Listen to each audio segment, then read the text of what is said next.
Hello viewers, today I am going to self-analyse one of my own games from the Festival of Scrabble that happened, for me it happened last weekend. So I'm going to go through one of the games where I felt like I made a move that possibly a load of you could learn from.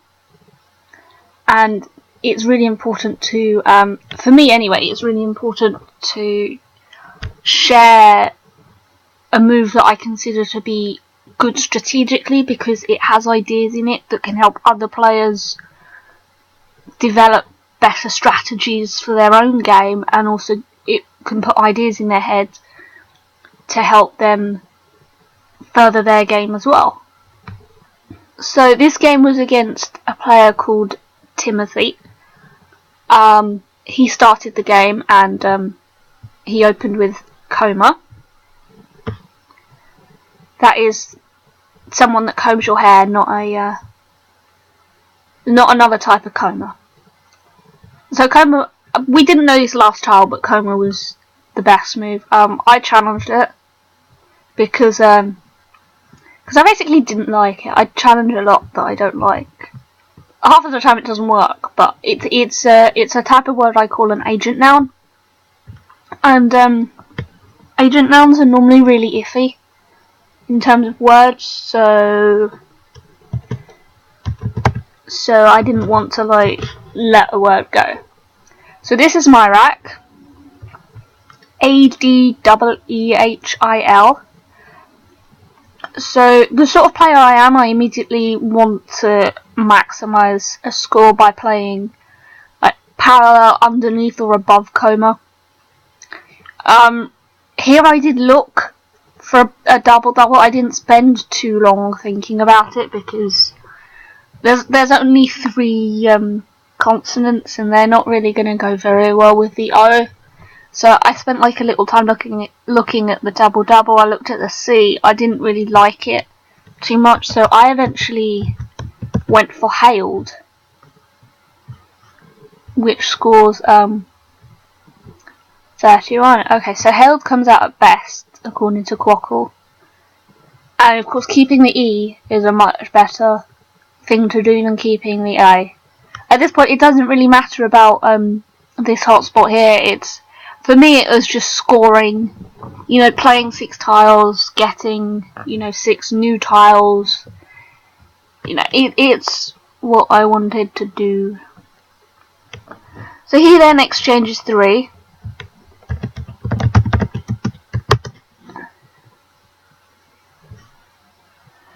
I had no idea whether that was his rack or not, but he exchanged 3.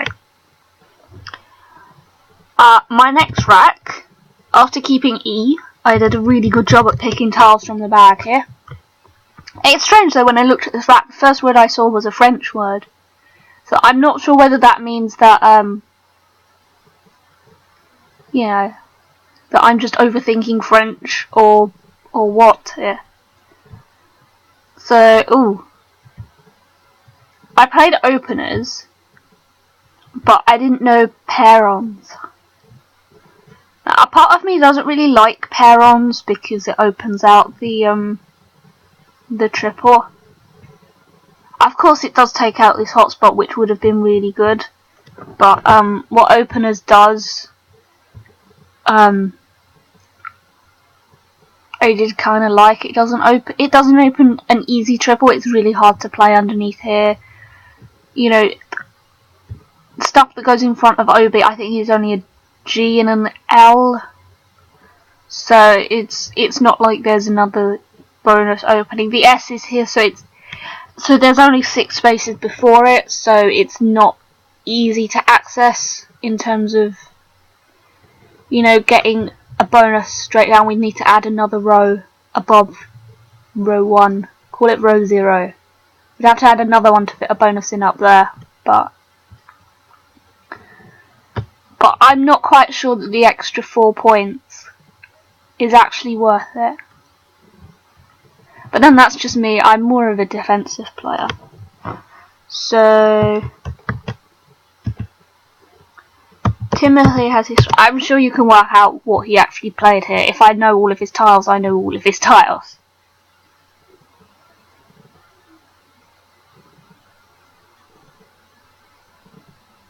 So, dangers or grenades or well, I've got it written down on my score sheet as this scored 60. He must have underscored it, and I must have like not realised 2, 3, 4, 5, 6, 7, 8, 9. Yeah, he must have like forgot to double it or something. I completely missed that as well. I was just like, bonus. He played Grandees anyway. Grandees is better than Dangers, I think. You don't want to put an S on a triple line. Between these two, I'd probably say Grandees is better than Grenades because you don't want to leave an E floating either. E's are the best letters, you don't want to leave them floating. Myrak. Myrak wasn't actually very nice here.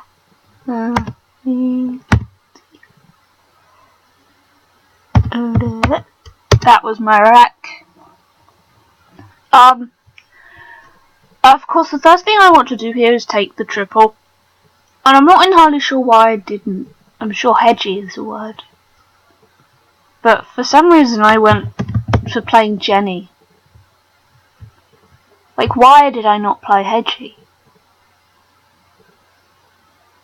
I just don't understand it. I don't understand what I'm thinking. I don't understand whether I was thinking. And I don't understand why I see that now and I don't see it at the time or what. But hedgy was clearly the best, and I clearly missed that. I played Jenny. So, screw me. I should go back to Scrabble school. But that's why I'm doing this. I'm basically learning my own mistakes. And hopefully not embarrassing myself at the same time. Though it's pretty easy for me to embarrass myself. So this is Timothy's rack. He plays Village. 36. Obviously I should have taken that, so that wouldn't have been there. But the one thing you have to remember is that when you say like, oh, I missed a move or whatever, it can change like the whole course of the game. So if I'd have played hedgy, like what happened later in the game probably wouldn't have happened, and I wouldn't have this awesome like strategic thought process to go through with you guys. So I played Dread here. I spent a while thinking about this move actually. It's actually quite a hard board. I kept trying to find something underneath Jenny, and unfortunately I don't think you could de-head anything. I'm not sure you can remove the head from with a word like that. And of course I can't use down here. But for some reason I would have done day had I remembered that OB took an A. For some reason I sort of forgot that for a while. Like I was like, oh, it only takes a T and an S. And then I just completely forgot about it taking an A. Like how? It must have been like the horrible journey we had that morning on public transport. You don't want to go anywhere in London by public transport. So Dread was my move after a good few minutes of thinking. Of course it opens out a lane down the triple line, which it's not something I'd normally do, but at this point there was no other high scoring option. So Dread was actually the best choice in terms of playing enough tiles and being able to keep the balance and score. And even though it was slightly more open than I wanted, it wasn't like the worst thing in the world. So Timothy plays Way. Where was that? So he actually plays Way here. He must have had a consonant heavy rack, or he might have played down here at this hotspot, or maybe he was just like me and just forgot Obia. Next move. I'm trying to put these in alphabetical order, and I just can't do that. I'm not an alphabetical order thinking player. So my move was Hui. Can't even say that properly. Hui. So, the kind of thinking behind that move is you've got duplicate I's and you've got a U. You want to get rid of the U and an I to have the best chance of bonusing. And the only kind of word that does that with this rack that can at least score is Qwi. I'm not even pronouncing that right, am I? Oh well. So it's like I've been told by a top player that U's are disgusting. You basically want to get rid of a U as quickly as possible. If you start keeping U's, they like mess up your bonus chance like humongously. Like I dumped U's quicker than I normally dump U's, and I'm picking up bonuses faster, so it's a good tip to have to remember to play U's as quickly as possible. So that was my move. I'm so glad he didn't have this rack, but he had something that was how do I type this in an order? He had something that was probably a lot worse in terms of me. Unfaiths. Well, he didn't do that. That would have been neat, but he didn't do that. He did that instead. Now, I didn't actually know this word, but I didn't challenge it because I was like, who's gonna know the word? So yeah, I know you can't see the scores on the stream right now, but I might have to change that for the next one. But I'm behind by 33 points right now. Of course, it's my turn to play, but I'm still behind by 33 points. And my new rack has got a U-less Q on it. Hooray! So of course I want to get rid of the Q as much as possible. As you can see, I dump the U, pick up a Q. I tend to do that quite a lot. It's probably one of the most irritating things of all. The most obvious play to get rid of the Q is cats, and I don't see how that wouldn't be the best. Not much to talk about there. Yeah, Timothy plays this one pretty quick. I'm kind of annoyed because I might have kept the Q on and blocked this opening a bit quicker. Of course, because there were 3 U's left, sometimes, you know, I might not always play the Q as fast as I could anticipate, but at the same time, walks, you know, it would have gone up here anyway. 4, 5, 13, 21, 42, 43, 47. Well, this was my rack. I couldn't actually see a bonus, and I'm probably going to embarrass myself by hitting generate choices right now. What did I do here? I basically wanted to keep the balance, but for some reason I didn't make an opening. That's just my game though. I didn't, you know, it's really, I wanted to keep scoring as well. I'm behind, I need to keep scoring. You know, if I have to make an opening, I'm sacrificing points to make an opening.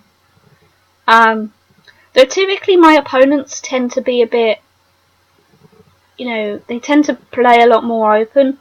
So they tend to be the ones to make the opening, and then I just capitalise, and then they're like angry at themselves for making an opening. It's my kind of Scrabble. Well, I played Lig anyway. Lig isn't as dangerous as you might think it is. Only 2 letters would go underneath Lig, you know, and that would score, what, 20 something, and L isn't a particularly useful floater, so it's not that risky. So Qwizical evaluates Tig as higher than Lig. I don't know why, I don't like the L too much. I'd rather get rid of the L. Of course, if I was simulating this using a different program, it might come out slightly different. Now, I don't know why Tig simulates harder than Lig. Maybe the gellingness of ELO blank is better than EOT blank. It probably is. I don't sim my racks, so I don't really know. So Lig is my word. Here was quite a funny move. Timothy was going to play down here, down column A, but then he decided, I'm not going to do that, I'm going to play somewhere else. So he plays Met for 15 over here. You might have been thinking about blocking the opening you know, here. Now this wasn't my rack. It was the FORT. No, I didn't have that OTV blank. Now I looked at this and I was like disgusted. Like I hated it. Like, I was like, why can't I draw nicer tiles? Like, why do I have to draw a V and an F? So I was sitting there for a while. Like, I normally just stare at another board or something, because sometimes I can't make my move decision until my opponent's played. Like, I can have like ideas and then that's it. I have to wait until they've played before I make a decision. And I was going to play veto here, and then I was thinking, oh, they've allowed me to score more points. But actually, while he was thinking about his move and I was staring at the board upside down, I actually found a better move. And I was quite pleased that he actually left the L open and didn't go for it after all. Because otherwise I wouldn't have this awesome move. But I actually somehow managed to find the word leftover, which scores a lot of points. Also at this point I'm aware that there's one S in the bag. And yeah, one S. I'm not sure why there's a blank in the bag. I think I messed it up somehow. Leftover was my move. Yeah, I messed up the blank somehow. That's just typical. It's because I put exchange 3 and then it added another blank in there. So that's kind of annoying. I'm gonna have to remember that for next time. I hate like putting exchanges in because they never work properly. So I'll have to just pretend that there's no blank anywhere. We play Goa here. And my next rack is IKNNORS. Okay, forget there's a blank in the bag, okay? This is my rack. This is like the most important strategic thought of the game. So there's sink here for 81 points. And I was like, okay, well that's gonna be quite a good move, isn't it? It's gonna score 81. It's you know, it's the obvious move with just, you know, I managed to pick up the last S, so I'm incredibly lucky. And I thought I'm gonna look at the rest of the board and just make sure that I'm not missing anything ridiculous and random. And then I see the word einkorns. Now, einkorns simulates much lower than sink. Einkorns was challenged, so let's see how that sims. Einkorns still sims lower than sink, but I'm going to explain the reason why I actually played einkorns over sink. It's probably simming lower because there's a blank in the bag. Screw the blank. How do I remove the blank from the bag?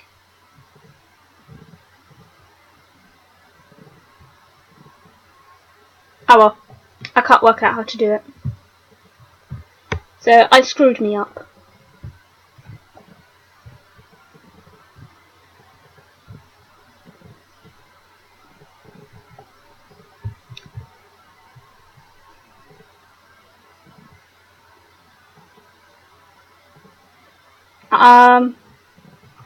Okay, what it is, there's actually 11 tiles in the bag at this point, not 12. I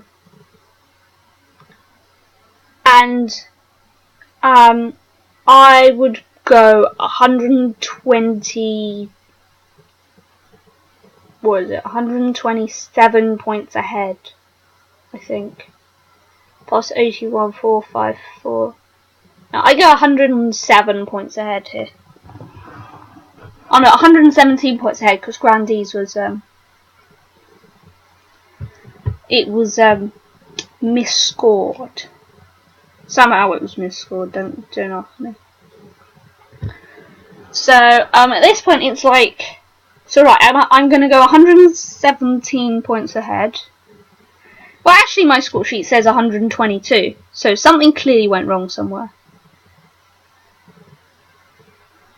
Oh wait, I know what went wrong. That was challenged. Leftover was challenged. And then that was goer. For some reason it does this. I'm not even gonna...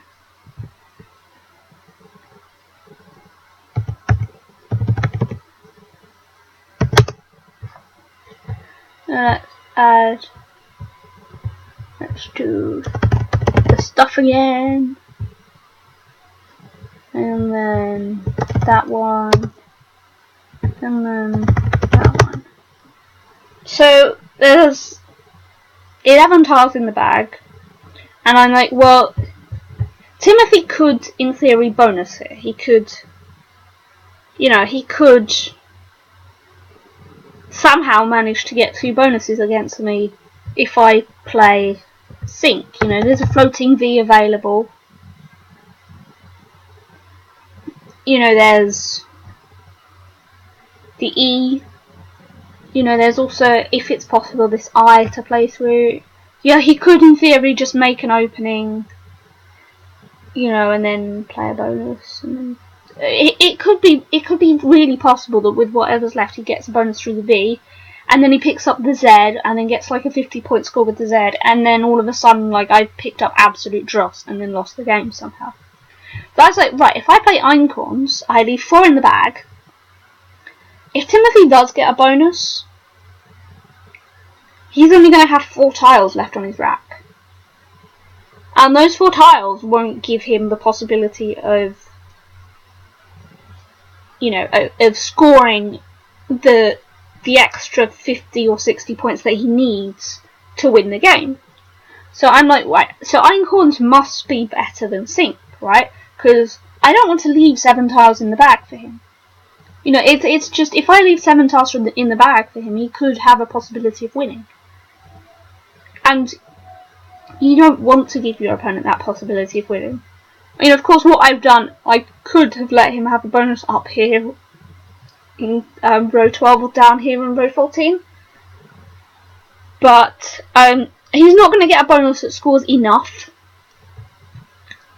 You know, because I'll have 7 tiles, he'll only have 4. All I've got to do is, like, play, you know, a high scoring enough move, I'll be far enough ahead and it won't have to bother me. So I play Einkorns. And it turns out he's bogged down with Hughes. So I'm, like, silently celebrating. Because he's played Utu, leaving 1 in the bag, and I'm, like, dancing secretly. Okay, fine, that wasn't my rack. I've got to try and type out my rack here. And oh dear. That was my rack. I'm not sure why okay, it's suggesting something completely different compared to what it is because I messed up the end game. Fine, I messed up the bag thing. So I actually played Arbor here. Just remember there's no blank in the bag, there's no possible bonus in there, and what Arbor does, it stops, you know, it stops, something like says or soz coming down from the S, and it gets rid of 5 tiles. Now obviously I want to get rid of as many tiles as I can because there's only 1 in the bag. And I don't want to, you know, leave like 6 tiles on my rack or something. But also Arbor doesn't allow a massive Z play up here. Just forget the blanks there. Again. I'm going to keep reminding you to forget the blank. So I played Arbor. Probably seems a lot better than it does. So he has O-I-C-T-E-I and a U on his rack. Just forget I've got the blank in there, okay? Oh. So he plays Oi here. He plays OI here. Now that actually should sim a lot better. Because he is blocking. Actually it wasn't there. Excuse me, it was here. That should actually sim a lot better than it does because forget I've got the blank in the bag. I messed that up. Because because it actually blocks both my high scoring places for the Z. It blocks Biz and it blocks Pos. So Oi is actually achieving that. So of course Oi is good. I still wouldn't be able to go out with Zip on my rack. This will probably tell me otherwise, but you know, but Oi still leaves Wicket for next turn, so ideally in the end game you want to block and then score rather than score, because then you can't block afterwards, you know. Sometimes at end game the best thing to do is to switch the order of your last 2 moves, or however many moves, because sometimes scoring lower first is better strategy than actually going for the points first. Sometimes you just have to completely, you know, empty your mind and just think, I'm fairly sure they've not gotten out, and you just have to convince yourself they can't play out. You know, because you know, you could go over the board so many times and you're just going to kill yourself so many times that you're missing something. And you're not missing something. It's just your mind playing tricks on you. So, my rack is Zip. I played Fizz here. Fizz was the best score for the Z. I mean, there wasn't anything else to do. I had to get rid of the Z, and that was the best score.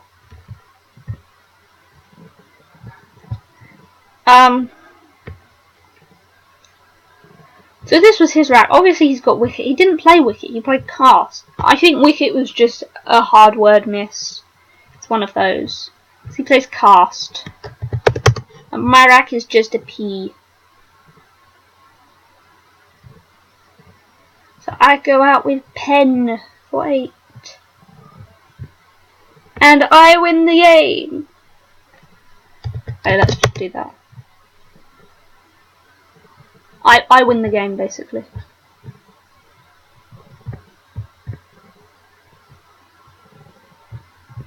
Let's go back and do this again. At least I can go out properly. Let's see if I can do this right. So we know Cast was played, okay? We know Cast was played. This is not a glaring oversight. And then I go out with Pen. I win with a score of 513 to 389. So hopefully there was something really good in this game that you guys could learn. The whole point is and the whole thing I want to get across is I don't really want you guys to like look at the board and think like there's this really obvious move, I should just play it in like 2 seconds. Because I asked my mum afterwards, she basically said I would have played it in like 2 milliseconds. And I was like, well, you should always think about your moves like a tiny bit, like just in case you're missing something. But of course my mum said she didn't know Einkorns, and if you don't know Einkorns, clearly the best move is Sync. But I just so happen to know both Einkorns and Sync. I mean, who doesn't know Sync? So my move decision was made slightly harder by the fact that I had a choice. And sometimes when you have a choice of moves, you've got to decide strategically which one is better as well. And that could be based on what tiles are left in the bag, or based on how many tiles the move leaves in the bag, or you know, what in theory could happen. So you've always got to think about the what ifs in Scrabble. If you just think like, oh, my opponent has got really shoddy letters, there's no bonus in there, you play your word as if there was no bonus, and then suddenly they bonus, and then it's like, you're sitting there like, absolutely irritated that your opponent made a bonus. So, the idea is you've just got to think. Like, my dad always told me that if you see a move, look for a better one. So you just got to keep looking. Like, sometimes if you're a slower player, keeping on looking is like the worst thing you can do. But just make sure that you think through your decision of a move, and then hopefully that decision will lead to thoughts like, okay, so what if I leave 7 in the bag or 4 in the bag? You know, what could theoretically happen? And if you plan like a couple of moves ahead, in terms of that, you can end up out-strategizing your opponent, and you basically think you're going to be really, really clever. All you people are probably really clever anyway for listening to this. But having those kind of thoughts in the middle of a Scrabble game, no matter at what stage of the game, at the beginning, at the middle, at the end, thinking about what's left in the bag, what the move does, you know, what could happen, it's a trick that you'd only expect to happen at higher level games. But if you introduce it at a lower level game, you could actually just freak out your opponent and win. Freaking them out is good. So I'm going to leave the broadcast here. I hope you guys actually learnt something from this, and I hope that you can one day use this tactic of possibly turning down the most obvious move, playing a less obvious move, and winning the game. Hopefully I will do another for you soon, and I will see you again in the next